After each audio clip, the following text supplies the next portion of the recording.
for the last, I guess, 9 months or so, since the economy took its giant collapse all over the world in different areas financially, I've been meeting people that are trying to figure out what to do financially. And I've brought so many people in business who are trying to figure out what to do. Their customers are responding in a different way. They're hanging on to their money, and they're concerned. And so I thought, the traditional approaches to business are not making a difference. What I'm best at is modeling.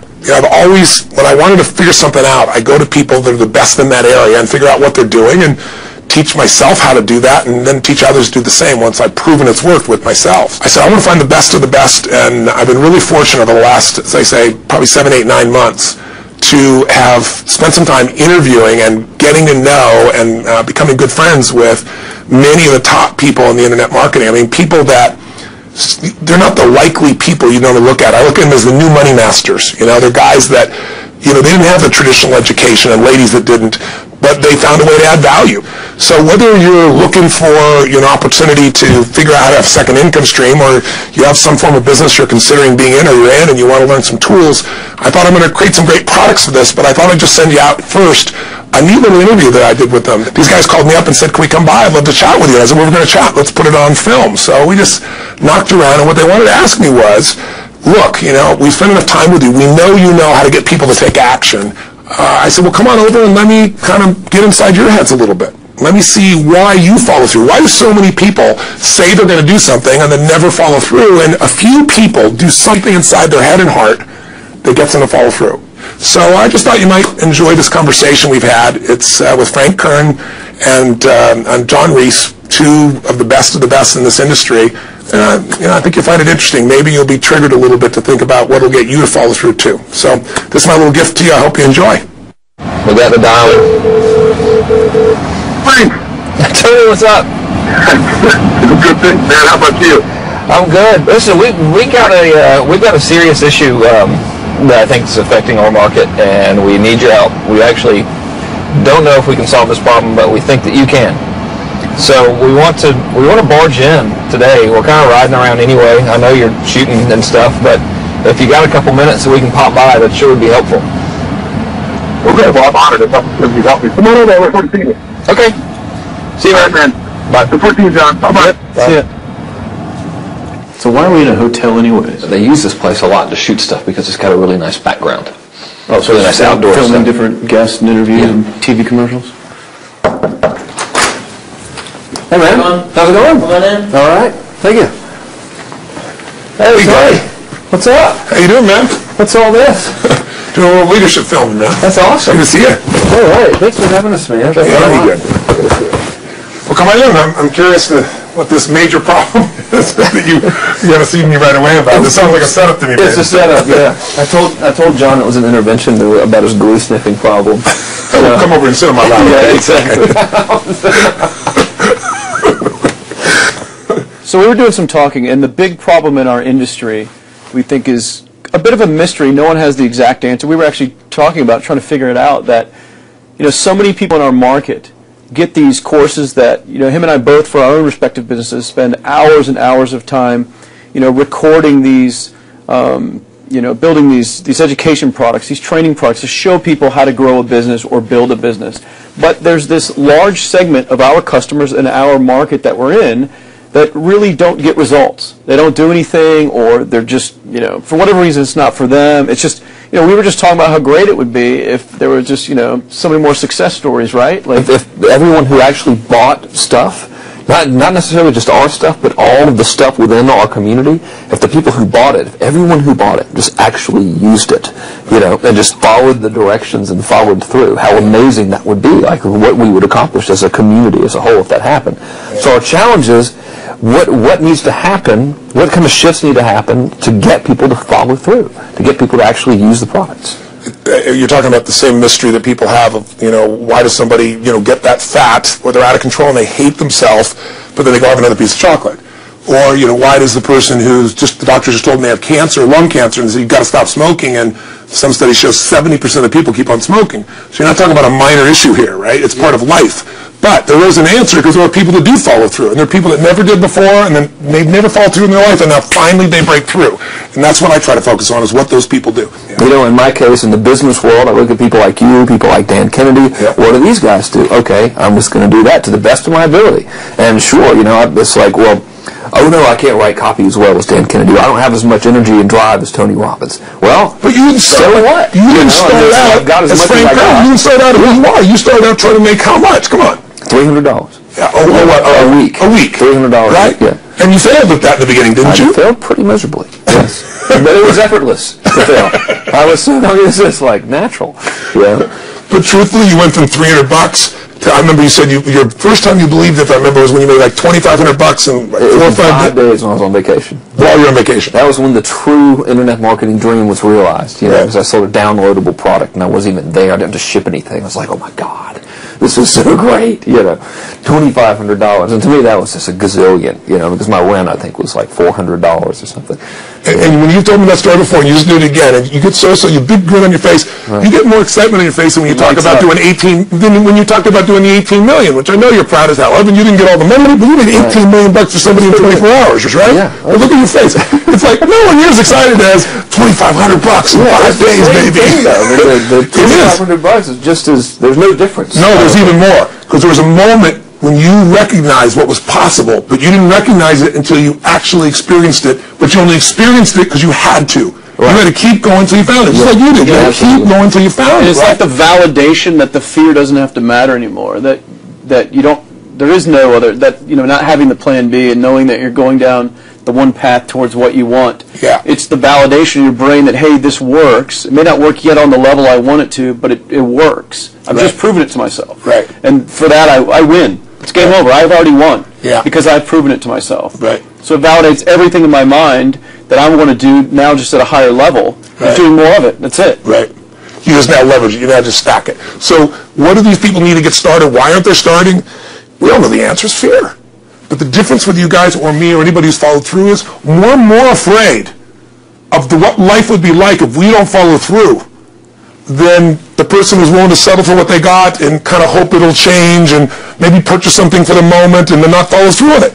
It's almost like people, overachievers, have a little more fear. They're a little more afraid of missing out. They're afraid of not being there, or they got a strong enough reason to follow through. So I'd say, if you're looking at home, you want to give somebody some value, go, where do I start?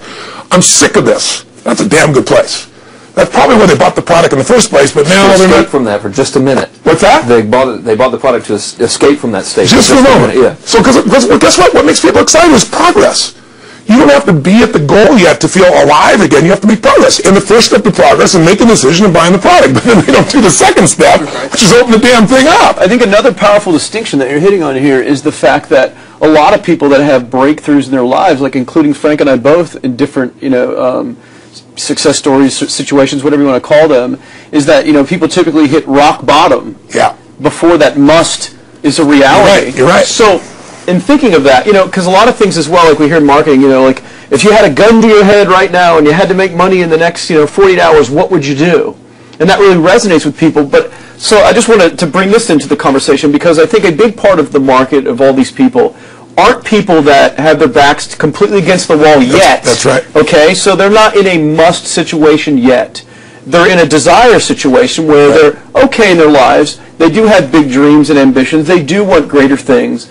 But it's not pushing them yet to the point where they will do what it takes to master something. So what do you think? How do people go from not having their backs against the wall when they have no choice to say, I'm totally sick of this, to conditioning their minds to go from their situation where they are, which may be okay, to getting something greater? Well, think about this. What pisses you off and what excites you is all relative. $300 a week, $2,500 excites him more, that memory to this day, than even the $1 million he did in his first 24-hour version, right? Or you breaking the 4 minute mile, $1 million. That must have been out of your mind. Tell me about that for a second. What did that feel like? You make $1 million in 24 hours. Nobody in history of the internet's done it. Euphoria. Yeah. It was unbelievable. What was your? It wasn't even about the money. That's exactly right. That's exactly right. It wasn't really about the money. No, it wasn't. I wasn't thinking like, that's how many cars I can buy. No. It just wasn't. It was just. It was just breaking through like another barrier of progress. So at that point, it wasn't about your back to your wall.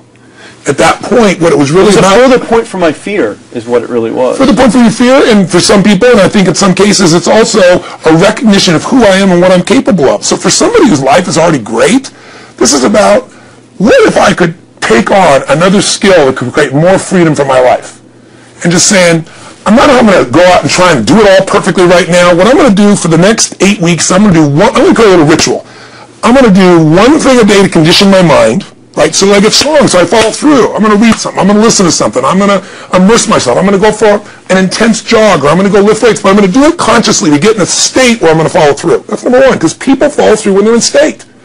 Second, I'm going to get clear about why this is a must for me. It's not because my back's against the wall, but because I want to master an area of life that could create some freedom. I'm not going to master it overnight, but I got the system, I got the plan. I'm going to do one thing a day. I'm going to work on one subject a week. This week's going to be about figuring out what the right product or industry is. Next week's going to be basics of building traffic. And each week I'm going to make a little progress, and I'm going to get to a goal, whatever that is. I'm going to make $1,000, my $300 in a week. I'm going to get to my $2,500. That first $2,500 is the most excited. Unbelievable. The first $300. I remember it's life-changing, too. It is the most life-changing. I remember I was supposed to be a truck driver, making $24,000 a year because I'd be making the most anybody in my family had ever made. How'd that work out for you? Yeah, very, very well. Thank God I'm not driving a truck, right? I think you could drive the truck. I figured out I could pull it with my finger, man. I could do it with my teeth. I could pull it with my teeth, right? 36 grand a year was the goal. If I could make $3 grand in a month. When I did that, was out of my mind. And then it was like, could I make 10 grand a month? Then it was 10 grand in a day, then 100 grand a day. Then could I make $1 million in a day? I had a day where I made $400 million in a day. The stock value of the company I took public, my personal stock. But it was probably after I did it, though, so it doesn't really count. I'm just joking with it. You're right. People will remember who's first, Tony. 400 million. Who cares? Who cares? Yeah, that's amazing, though. I'm not saying that because they told me when I was on stage, I had this audience of about 15,000 people at the Continental Center. It was during the stretch break. I was doing what I loved, rocking the house. Everybody's going crazy. And they go, the stock's worth $400 million right now. I was like, wow, that's cool. It's like, okay, that's, no one sounds stupid. It's like, what's next? And I went right back to what I loved. Once you break through, then it just becomes a game. The people that are getting your products have not yet broken through in most cases. The breakthrough happens by conditioning your mind every day, by feeding it a role model or a story. It's putting yourself in a peak state where you follow through by getting physically strong. It's creating a little ritual of doing a little bit each day, and then you get momentum. But the most important thing of all is what we started out with. Why? Absolutely. Why is it a must for you? It doesn't have to be you're against the wall, but it has to be something you're hungry for, because the only difference in people is hunger. And if you're not hungry, get around people that are hungry and something will hit you. You watch a conversation, you get around people that are doing better, and all of a sudden you start going, my life sucks. I remember I went to a guy in L.A., he's one of the most multi-billionaire guy, I'll never forget, and I lived in the Del Mar Castle, and I was really proud. That was like the symbol of me having taken myself from being poor to providing for my family this great place. It's built from castles in Europe overlooking the ocean, not far from you. And I went to this guy's house, he's a billionaire, he took me down to his wine cellar, I don't even drink wine. Went through this whole thing. At the end of the night, I was depressed. I lived in the Del Mar tenement, as far as I was concerned. I really was. I was like, I lived in a crappy place, and all my standards changed. All of a sudden, I wasn't willing to settle for living there. All of a sudden, my back was to the wall in a different way, because as a man, I knew I was capable of more.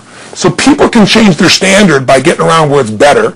People can change their standard by getting associated with what's true, like the bills they got to solve, the problems they got to do it. Or they can do it because they're excited, because it's something new they want to take on. Everyone's different.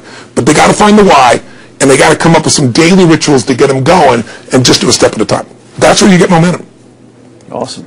That is awesome. So, think about what's the holy grail between somebody taking action or not. It's one word, certainty. When somebody is absolutely certain, the common word is believe, right? But, you can believe at a general level, or you can believe with certain. When you're absolutely certain that if I do this, it's going to get that result, and that result's going to change my life, you'll do it. When you think it absolutely is not going to work, you're never going to do it. The middle no man's land of maybe it'll work, maybe it won't, that's the piece that kills people, right? So if it's a must for you, you got to make it work, right? In our case, right? That's an example. If it's not a must for you and you're not sure, you don't know what to do. So years ago, I'd look around and say, okay, how do people get themselves to follow through that haven't been following through? What's the difference? And I started interviewing hundreds of people, literally, and eventually thousands, because I had thousands of my events. So I'd ask the group to give me their feedback. And I came up with this model. It's like the holy grail of belief, or the holy grail of momentum. It's like the difference between what makes the rich get richer and the poor get poor, right? And the difference we all know is mindset, but like, how's that built? So this is what I did. I created stupid little 4 little boxes, and I'll scribble it here for you. You think about the first thing that determines whether you can do something or not, and I put that in this first box at the top here on the left side, and it's potential. Like, what's the potential of a human being? Like, when you guys started, you proved something no one had done in history. You ran the 4-minute mile, right? For God only knows how many centuries, they're trying to run a 4-minute mile. Roger Bannister does it. How did he do it? Do you remember? You did it in this industry, right? You made $1 million in a day. No one had ever done that in history, right? After you did it, a bunch of other guys were doing it because it became possible. Roger Bannister didn't just go physically practice. He made a shift in his head. He practiced in his head because he could never achieve it physically, so he had to change in his head first so that the result became certain enough he believed it, and then his body got him through. After Roger Bannister ran that 4-minute mile, within 2 years, 37 people ran a 4-minute mile. Wow. When no one in history had ever done it. Now here's how it works. The potential for anybody getting your product is extraordinary. They can do what you've done as much, more or less. They can do whatever they want to do. The potential's there. The market's proven that. Whether or not they tap into potential has a lot to do with what action they take, which is the question you came to me with, right? Like, you know, God, they all have potential, but they're not taking action. And we all know that the action they take is going to determine the results they get. That's pretty obvious.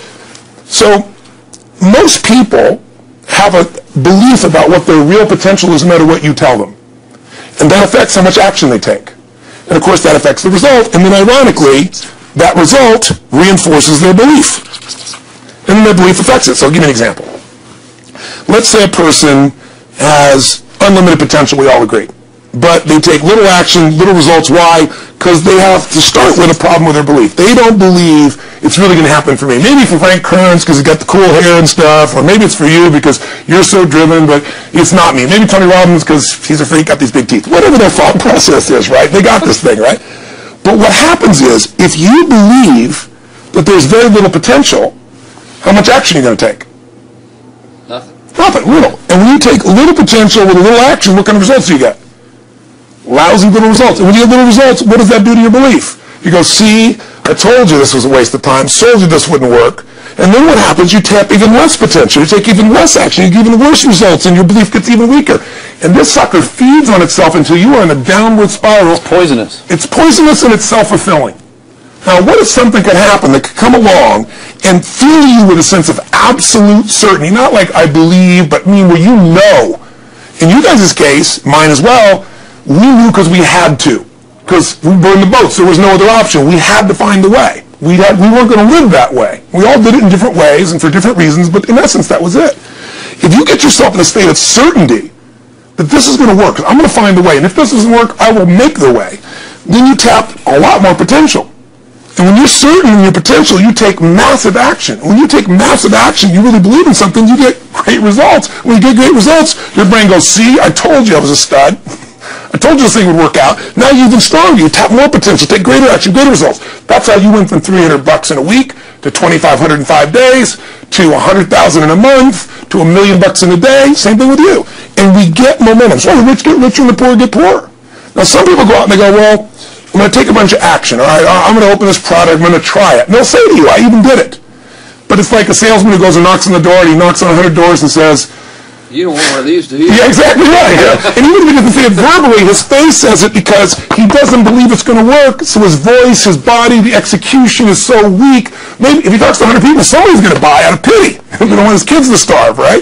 But he's not going to get the result. So the core difference in people is how do you produce certainty when the world isn't giving it to you?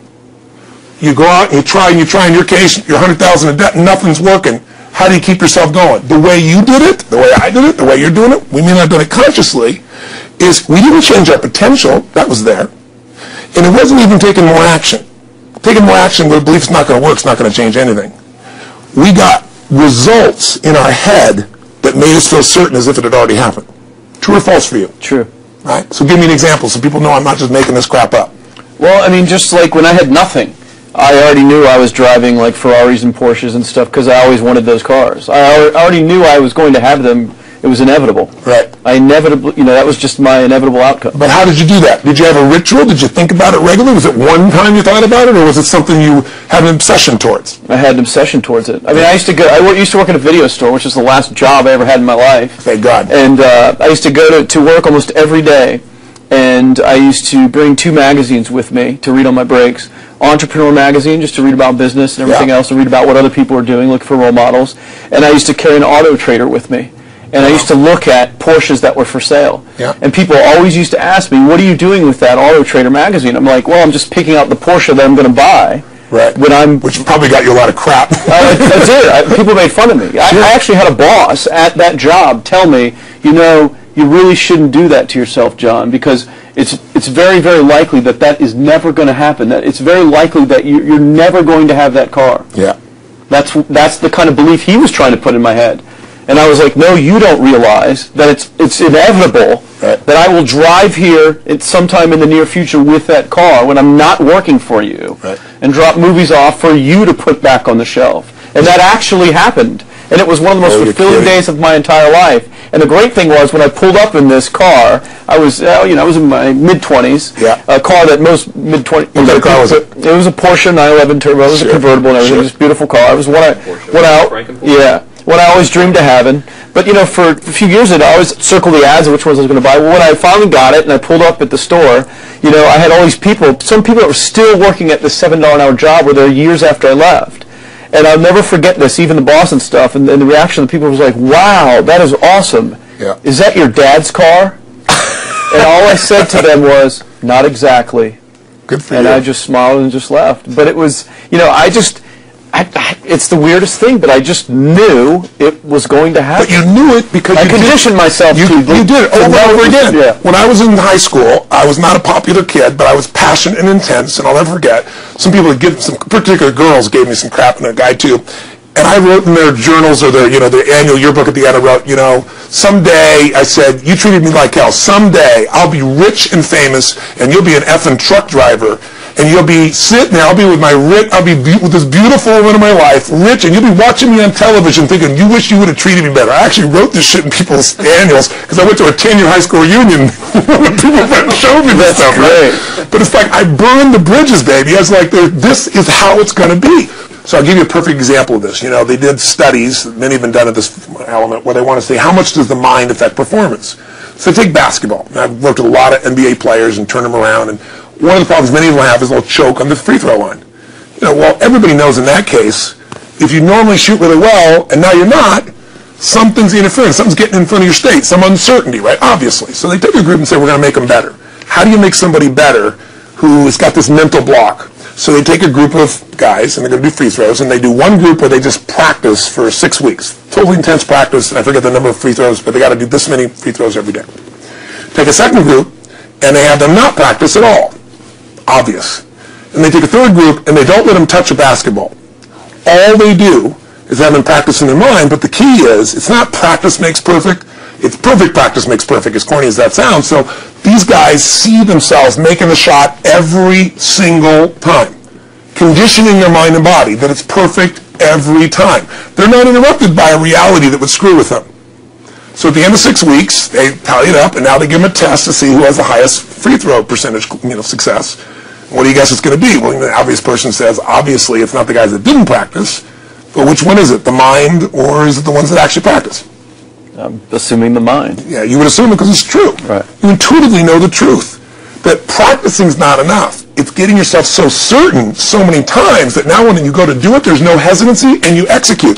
It's having that absolute certainty that makes you tap your full potential, take massive action, get massive results, be reinforced having stronger belief. This is what makes somebody a star at anything. It's like Jack Nicklaus, the golfer. Yes. He visualized every shot and where it was going, landing right where he wanted it before he ever hit it. Every single time. And what do most golfers do? Time. They just take a practice swing and they kind of hope for the best and point in the right direction and hit it. And some of them, if they've had some bad hits, what are they really focusing on? You know, what I don't want to do. Exactly. And that's the same thing here. So I'll show you a little stupid little physical technique for this. So stand up for a second. You guys going to do this? The camera show? So try this for a second. So just put your feet together, and then put your right index finger straight out in front of you like this. Okay? And all I want you to do is I want you to just turn clockwise comfortably as far as you normally turn. Just notice where you naturally stop. Go ahead and turn clockwise. People at home can do this too. Keep your feet straight. Notice where you stop. Come back around to me. Back around to me. Oh, pretty good. Okay, good. Yeah, you're really good at this, right? Drop your hand. Now let's do something really simple. Close your eyes. And you don't have to visualize, just feel. I want you to imagine your finger coming back up again. And this time, see and feel it coming up. Don't actually make it happen, but feel like it's happening. Imagine in your mind that you're actually doing it. You're seeing it, you're feeling it. And then make it like a game where you turn twice as far this time. Like you're a little kid, you know, somebody measures you and you go, I'm taller, come on, measure me this week. And that desire to do a little further. And then in your mind, do it again. Your feet are straight together, and in your mind, feel your finger coming up, see it coming up, and imagine going 3 times as far this time. And then one more time, bring your finger up, and you're like an owl. Your feet are straight, and you turn all the way around, and it comes all the way around to the front.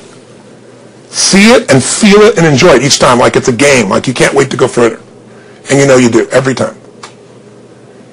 And when you can feel that, it feels good, then open your eyes, and now put your finger straight in front of you, and turn as far as you can comfortably and see what happens this time. Go. Break my back. Now notice, I don't know if the camera's got it, but you don't have to ask the camera. You can ask yourselves. Come back around. Did you go further this time, yes or no? A lot further. A lot further. 50% further. 50% further. How much further for you? About the same. Yeah. The average person will go 25% further. Now here's the question. Or superior. Or superior pointer. There you go. Your right finger pointer. Thank God. So, did you have the potential to turn as far as you did the second time, the first time? Yes. Why didn't you? I didn't believe it, I guess. We have beliefs about stuff we don't even know we have beliefs. You have an unconscious belief about how far you can turn comfortably. The first time I did it, when I pointed straight back, Yeah. I thought that probably shouldn't even go that far, like it was going to hurt me, or that I wasn't capable of going any farther. It's like, and how much further did you go this time? And the camera knows. Right over there. That's Right exactly over there. right. Now here's the difference. The potential was there the first time, and you took action, and you got a result. But it was 50% less than what you did later on, and the only difference is they changed your belief. How did I change your belief? We didn't work harder on your potential. We didn't take more action. I got you to see the result in advance. I got to see it vividly 2 or 3 times. That's all. I'm going further, and your brain went, oh, I know what to do. Boom, it went there. Isn't that what you did by looking at your cars every single day and envisioning it? Isn't that what you did when you created whatever the vision was? It was $300, $2,500, $1 million in a day? Yeah, that's what's missing for these people. They're not getting that execution is everything, but it doesn't happen if you don't get the psychology set of a state of total certainty. And you just change that 50% in 3 minutes worth of visualization. And visualization is only one technique. Because I was like losing my balance with my eyes closed, but I was kind of like lopsided, so I got one good visualization in. The rest of the time I was like, I sure hope I don't fall down on camera with my eyes closed. It's going to look really dumb. I have to do it. So you don't even have to be good at visualization. You can still get the improvement. So I want you to get, you ask the question, what is that difference in people? This changes people's certainty. People are uncertain they're going to succeed. They want it, but they're afraid. The best way to deal with a fear is get a big enough reason that makes you have to succeed, or condition yourself where you see it and feel it so often that you're certain that you just do it. That's all it really takes. That's awesome. You know, this worked, I was thinking this while you were talking about going to the... Sit down so we can hear this and we'll go. You were talking about working in the video store and looking at the Porsches and stuff. I used to drive around in my car, doing the cold calling with the credit card machines, and one way that I would avoid cold calling, the pain of like cold calling and knocking on doors and everything, would be to listen to your stuff and listen to Jim Rohn's stuff. Wow. Just drive around, no particular destination, just to listen to it. And strangely, I still like to drive around. I prefer to listen to that stuff in the car for some reason. It's because it's where you got imprinted. I guess. I mean, it's like, well, I'll just drive up and down the coast and check out the ocean. You know? Yeah. So I would drive around, and I would envision myself holding those types of seminars. Wow. And teaching people that kind of stuff. And 3 weeks ago, I was teaching a seminar in San Diego, and I was talking about beliefs and envisioning things, and I had to stop. And I shared with the audience, I was like, you're not going to believe this, but I actually used to envision this very moment. Wow. Me talking to you right now. So Wow. it really, really works. Wow. Definitely works. Makes a difference, I'd say. I'll tell you what, I worked with Andre Agassi in 1993, I think it was. He'd been #1. He dropped to 32nd in the world. And he was literally ready to quit with no exaggeration. His father was managing him, and he was so angry with his life. And he went through some, I think, wrist surgery at the time, and he's working on his swing. And he was dating Brooke Shields at that point. They weren't married, and not his current marriage, obviously. And so she said, you've got to come see Tony. She goes, I don't need motivation. He goes, he's not motivation, man. He's strategy. He'll show you how to make that shift in your head. So he comes. I work with a guy. In the beginning, he's saying, do your magic stuff. Like, oh, yeah, great, thank you. And I said, tell me. And you've ever hit a tennis ball perfectly. And I'm trying to get him in the zone to remember that time, like you visioned, where he was perfect at it. He goes, of course I have. And I get him vision over and over again. And finally, he's in the zone. He's feeling that again, right? He's seeing it, and he's feeling certain, and the swing is going perfect. And I said, how's that feel? He goes, it feels perfect. I said, but are you thinking about the swing? You're not thinking about the swing. You're not thinking about how to do it. You're just seeing the result you want so vividly that it's there. So all we did was train him how to go in that state over and over again. He won the next weekend. The second weekend he came in second. Within 6 months he was #1 in the world again. And he gave me unbelievable credit. But all it was conditioning the mind. You do it with tape, so did I.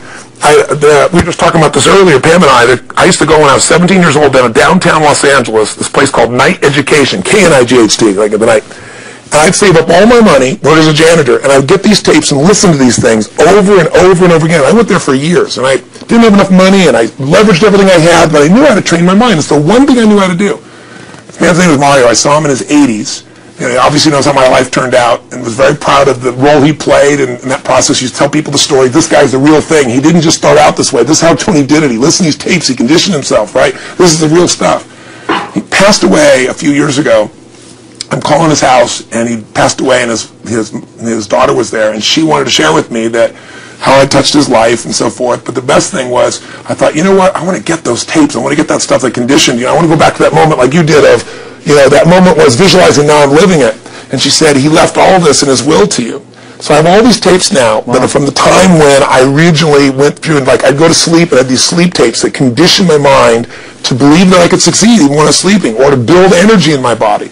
And anybody who wants to succeed has got to know it doesn't just happen. You can buy a product, but you also, with that product, have got to condition yourself. You got to make it a must, and you got to get a ritual. And if you do it, whatever you used to dream about you thought was so huge, you'll just live it. You'll live it like you lived this yesterday, like we're all living the life that we envisioned. Because we had to, and because we played this game with our head. We got the belief to be real by seeing it enough times and feeling it enough times till our brain believed it, and then it made it happen. Which raised the potential, which made us take more action, which got us better results, which raised our beliefs again. That's right. And then that's why the rich get richer and the poor get poorer. So instead of bitching about it, change it. And this is how you change it. It's like a self-fulfilling prophecy. Completely. It's pretty easy to change.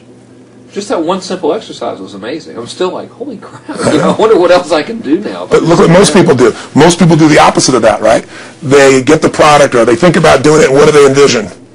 It's not working. That's right. The excuses. So they envision it not working. As soon as they envision it not working, they feel uncertain. As soon as they feel uncertain, how much potential they have? Little, if anything. And so they send back your product, and they didn't listen to the damn thing. You know? And guess what? What does that do, by the way?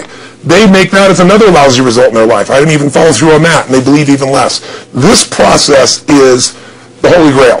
It's where the whole game changes, and anybody can do it, and they can do it in a few minutes, and if they do it a few minutes each day, then they get a different life. They do it a few minutes one time, their life changes for the day. We're defined by our rituals. Everybody's got rituals, certain things they do every day. And what we have in common, and anybody that I know of who has a life that they're living that was once a vision, is we saw it again and again and again, even when it didn't work, even when you lost 100 grand, even when I'm working as a janitor. There's something we would not give up on. And if somebody watching wants to change their life, they got to decide what they won't give up on, and then put themselves in the state of momentum by a couple little rituals. That's all it takes. And I think especially when it comes to anything related to making money, like making money products or promises or courses, people are so inundated with scams and all this garbage, true garbage, that, you know, their natural thinking is that they're so skeptical. It's like they fall into the conditioning of, well, if anything's ever going to work, that thing has to prove it to me before I believe anything. So when they go to approach the thing to make more money with, they're like, well, I'm starting at zero, and this thing has to prove to me that it has any potential at all before I believe that it will. Don't you agree with that's the case? Unfortunately, it's the case, but here's the truth. When somebody says to me, in my business even more, because a lot of people think I'm a motivator. I hate that term. That's never been what I've done. I do believe in energy, and I'm passionate. You know, they see 10,000 people in the room rocking, they go, oh, he's motivating them. I believe in peak state. You get a top athlete, you get in a concert, and you get in state, right? The problem is, to defend themselves so they won't be disappointed again, they lower their expectations. So someone will say to me, well, I'm skeptical or I'm pessimistic. And my response to them is, no, man, you're gutless. It takes no guts to be skeptical. You don't have to have any capacity to be a critic. And now with the web, you don't even have to own that you're the one being the critic. You can burn somebody and, you know, anonymously, right? I said, you know what? It takes guts to believe. And if you think something's going to do it for you without you putting your guts on the line, you might as well forget it right now. So this idea that I'm skeptical or they got to prove it to me, it's the biggest lie. What that really is your fear talking. You're so scared of failing, you don't even want to get your hopes up. And if you don't get your hopes up, you might say, well, what if they get their hopes up and somebody gets disappointed? How many disappointments have we experienced in our business careers and in our lives? The difference is some people take disappointment and let it destroy them. Other people take disappointment and let it drive them. And you get to choose. Are you going to turn this thing into why it didn't work and a bunch of stories and excuses, or are you going to take this thing that didn't work and figure out what are you going to do to make it work? And it may not happen the first time, the second time, the third time, but the people that are relentless find the way. And if the common denominator in all these guys that are kind of our friends or family, money masters, the new money masters is they all did it with will. Nobody here inherited this stuff. Everybody figured it out. And keep figuring it out. And it's going to keep changing. And you say, you know what, 1% of 99% of the money being made is being made by 1% of the people, because only 1% of the people will condition their mind and condition their body and follow through some daily rituals. The rest will tell a story about why it didn't work, how it wasn't their fault. And you got two things in life. You got results or you got a story. And too many people think that 1% is somehow entitled to it, and they're not. Which is, it's just all in the head. It's all in the head. It's all in the head. Which can be changed with some conditioning. Basic conditioning. You just proved it. Yeah. To us. That's fun. That's why I made Get the Edge and Personal Powers, because I understood that from the very beginning. Originally it was 30 days, and years later people would say, I've heard all the great results and everything else, man, but I don't have 30 days, and I'd be behind the glass, focus group, watching these people want to shake it, like, you don't have 30 days to change your life, I thought, okay, I'll make it 7 days. Just one, because after 7 days you get momentum. And you think about it, when do people's lives change? In a moment. It doesn't change in 10 years. Your life may have sucked for 10 years, but there's one moment when your life changed, the moment you decided. When you said, no more, and I'm doing it, and you kicked yourself in the ass, and you made yourself go do something, right? When you finally said, enough, no more, I quit, or let's begin, or I love you, there's a moment when somebody's life changes. And that can be gotten in a couple of days. So people watching don't have to wait until they've mastered everything. They got to get started and do what's next, and just put themselves in a state where they start making some progress. Well, there it is. I think that's the answer that can help solve that problem with a lot of people. They'll just pay attention to it and do it.